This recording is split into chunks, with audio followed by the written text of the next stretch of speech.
Good afternoon, ma. Good afternoon. I beg, give me 1 or 2 choco. Let what give you some food.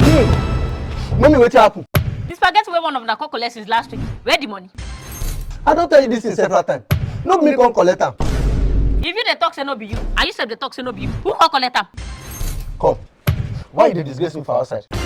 I want you to use your sense now and tell this woman the truth. Mommy.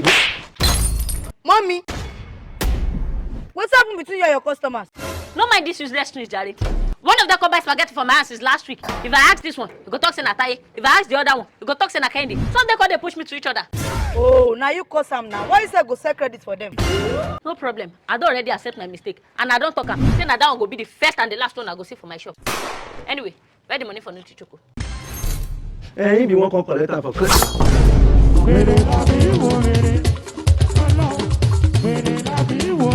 With your madness, with madness.